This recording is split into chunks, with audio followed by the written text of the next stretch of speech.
le médecin. Et il y en a un qui est comme ça, le médecin il dit qu'est-ce qu'il est, pourquoi on parlait comme ça? Il dit j'avais une pièce de 2 €.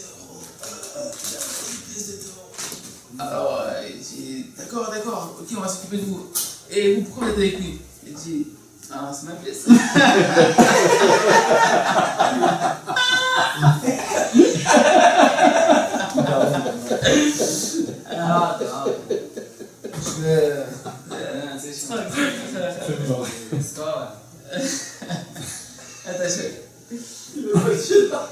Alors, c'est important qu'on parle de la joie parce que justement, on parle de Shalom Bayit. Franchement, on commence à étudier Shalom Bayit parce qu'on a déjà commencé à avoir dans les cours d'avant et ce qu'on va continuer à avoir. Si on utilise ce qu'on doit faire, ce qu'on devrait faire, etc., c'est vrai que vite, quand on est dans la réalité des choses, ça fracasse un peu le moral. Mais il faut savoir qu'en réalité, juste un petit renforcement avant de commencer dans le vif du sujet.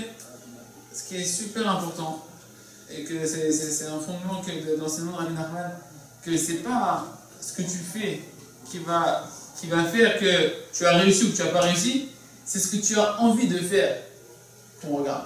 Qu'est-ce que tu veux au fond de toi? C'est-à-dire quoi? C'est-à-dire que ton libre arbitre et la grandeur de ce que tu es n'est pas par le reflet de tes actions, mais par le reflet de la grandeur de ta volonté que tu as au fond de toi. Donc quand tu la canalises et combien ta volonté elle est grande.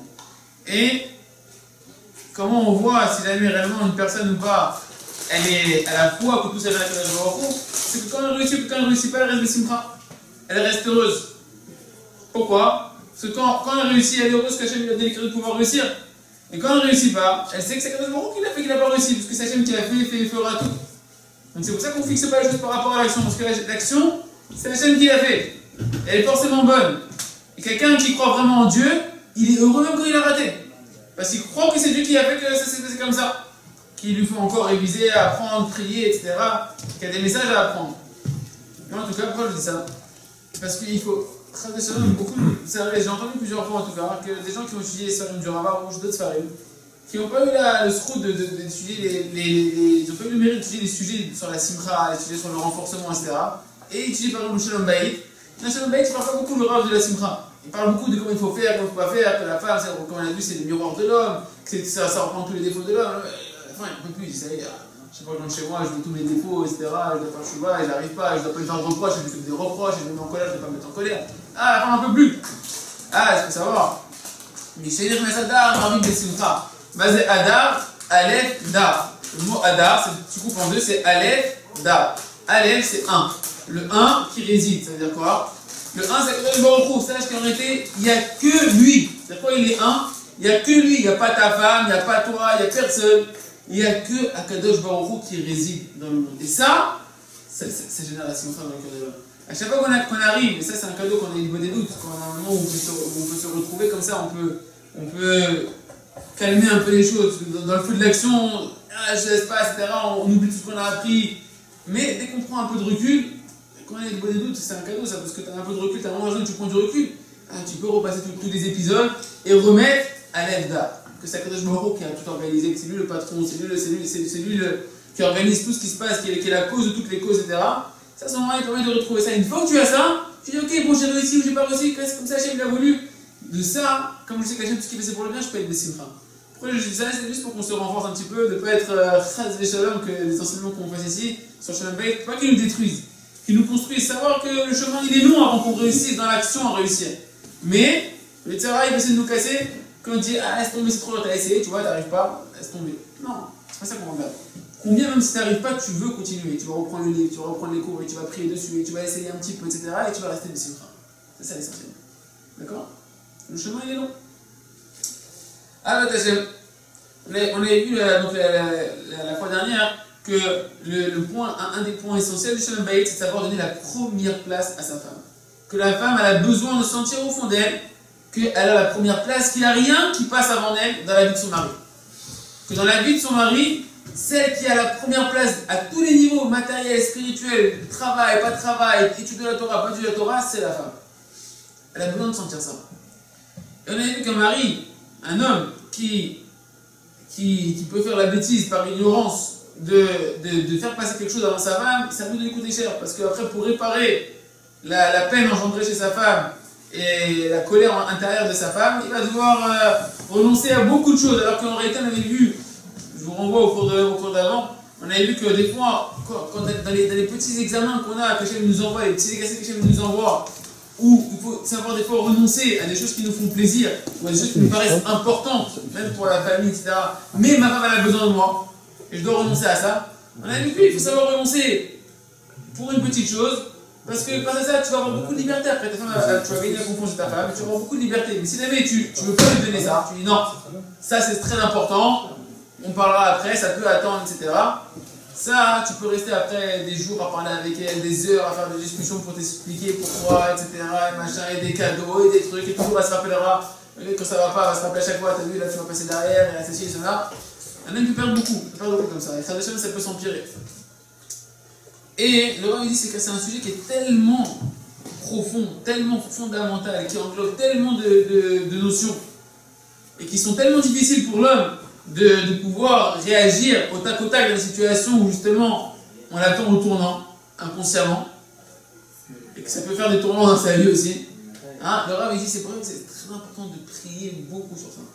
Alors prier beaucoup, prier un peu, chacun en fonction de ce qu'il a comme temps, hein, qu'il appartient à la prière, etc. Mais de prier, de demander à Kadosh Baruch Hu qu'il mette dans notre cœur, qu'on ait vraiment cette conscience que tout le bonheur de ma femme, c'est-à-dire le bonheur de mes enfants, c'est-à-dire mon bonheur à moi, c'est-à-dire la joie de Kadosh Baruch Hu, ça dépend de combien ma femme elle est heureuse et combien je lui donne la première place dans ma vie. Que rien ne passe avant ma femme. Et surtout, que je ne lui donne pas l'impression que quelque chose y passe avant elle. Et on avait vu que non seulement ça, mais en plus, que quand je fais la chose pour elle et que je renonce à ce que je voulais faire pour ma femme, je dois le faire avec entrain, avec joie. Parce que si la femme voit que tu fais ça, mais que tu le fais sans entrain, il fait le théâtre. Bon, ok. Non, c'est déjà bien, mais il fait le théâtre. Et la femme, ça ne rassasie pas, ça ne la remplit pas. Donc il faut prier énormément pour pouvoir avoir cette joie. Et être conscient que ma mâche, toute la joie de la maison, la joie de la femme, la joie des enfants, et ma propre joie au final, et mon propre épanouissement au final, il dépend de ça. Il ne peut pas faire de reproche à ma femme de lui donner la première place. Et de savoir que voilà, on a dit plusieurs fois, quand il y a Shalom Bayit, alors la Shrina à la maison, la bracha à la maison, c'est quoi la bracha? La bracha matérielle et la bracha spirituelle, parce que nous, quand on dit ça, il ne parle pas forcément de la bracha matérielle, c'est pas ce qui nous importe chez nous, la bracha matérielle, bien qu'on a l'impression des fois que c'est ça qui nous importe, mais c'est pas ça. Quand Khamim disait la bracha à la maison, ou quand ils disent que toute la richesse de l'homme, elle dépend de la bracha, elle est là que par rapport à la femme, c'est-à-dire quoi la richesse de l'homme? C'est pas que la richesse matérielle, c'est aussi la richesse spirituelle. Celui qui dit pourquoi je vais passer ma femme à l'étude de la Torah. Il y a un besoin d'étude de la Torah. On a vu non. Oui, c'est vrai que l'étude de la Torah c'est au-dessus de tout. Mais il faut savoir que quand ta femme elle te demande, la Torah elle-même, elle veut que tu passes ta femme avant tout. Je vois au il veut que tu passes ta femme avant tout. Et si tu ne sais pas faire ça, alors tu vas perdre beaucoup. Tu risques de perdre beaucoup parce que ta femme, ce qu'elle t'a laissé avant, elle risque de plus te laisser ou elle risque de l'accepter, mais avec de devoir le subir avec amertume et te rendre la vie amère à la maison. Même si c'est pour étudier la Torah. Donc il faut beaucoup prier pour ça, beaucoup prier pour ça. Et la même, parce que le Rav Ben Sina Bachaoul, il disait, Ben Sina Bachaoul, c'est entre autres, un de ses élèves, c'est le Rav Shaya. Vous donnez une idée? Rav Shaya. Et il disait comme ça, il disait à Kadosh Baruch Hu, il ne veut pas Tzedek Bayit, il veut Shalom Bayit, c'est-à-dire quoi? Il ne veut pas la justice à la maison. Que ce soit la justice, ce soit vraiment, tu sais, c'est la droiture à la maison. Non, Hachem, il veut la paix à la maison. C'est complètement différent. Il sait dire quoi? Et ça veut dire, même quand le mari, il sait qu'il a raison, il a toutes les raisons du monde, la Torah entière, tout ce que tu veux, les philosophes, ce que tu veux, enfin, il a tout ce que tu veux à la maison, ok? Pour dire que cette situation, j'ai raison. Non, mais ça, il dit, sache que Kadosh Baruch Hu, il ne veut pas la justice à la maison. Hachem, il veut la paix à la maison. Et que tout ce que tu penses que toi, tu as raison dans cette situation, ta femme va doit passer derrière ou ta femme va doit s'écraser. Et tu dis, non, là, tu vois, ok, bon, on a étudié de la paix, on a étudié d'autres livres de Shalom Bayit, il faut s'écraser dans sa femme, il faut faire le canard, il faut lui donner la première place, et là, etc. Non, mais cette situation, il faut que je la remette en place. Hein. Cette situation, il faut que je l'éduque un petit peu, ma femme.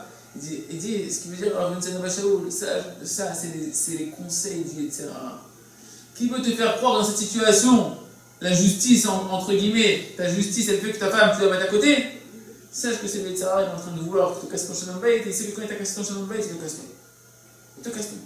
Un homme qui a pas Shalom Bayit, sa tête, elle n'est pas tranquille. Elle n'est pas tranquille, il ne peut pas être tranquille. Il ne peut pas être tranquille, c'est pas possible. C'est Chazé Shalom, puis nous en prière, c'est une horreur. C'est une horreur. Et il dit le Rav, sache qu'en réalité, c'est pas du tout, ça ne sort pas de la justice, tes reproches que tu es en train de faire à ta femme, ton envie de vouloir remettre ta femme en place, etc. Il dit sache, ça ne sort pas du tout de sentiments de justice, etc. D'où ça sort? Ça donne du Yetzirara, et ça provient de ton égoïsme, de ton manque de foi, et du côté en toi c'est la puissance de mon bras. C'est la force et la puissance de mon bras qui m'a envoyé cette victoire. C'est-à-dire quoi? Tu penses que c'est toi qui peux changer les choses, que c'est toi qui fixe les choses, que ta femme, elle est là, et que toi, tu peux la changer, tu peux faire les choses, et tu vas plus faire Baruch Hu. Tu vois pas que c'est Akadosh Baruch Hu, tu n'as pas mis Hachem dans le décor, quand on parle de Hadar. Tu n'as pas mis Alev Dar. C'est-à-dire quoi, Alev Dar, on a dit, il n'y a que Hachem. Il n'y a rien de Akadosh Baruch Hu. C'est-à-dire quoi, ta femme, elle t'empêche d'aller aujourd'hui au travail, il faut que tu restes avec elle. Ta femme, elle t'empêche aujourd'hui d'aller étudier la Torah. Ta femme, aujourd'hui, elle te dit, il faut rester à la maison, on ne fait pas mincha, va pas faire chacharit, les enfants, ce matin, je suis trop fatigué, j'arrive pas à m'en occuper. C'est pas ta femme, c'est Akadosh Baruch Hu. Il n'y a rien hormis Akadosh Baruch Hu. Et sache qu'à chaque fois que tu veux faire passer ta femme en tant qu'une réalité qui t'empêche de faire quelque chose ou qui a tort et qu'il faut remettre en place, c'est qu'en réalité, tu es en train d'oublier Akadosh Baruch Hu dans le décor. Tu manques de Yemuna.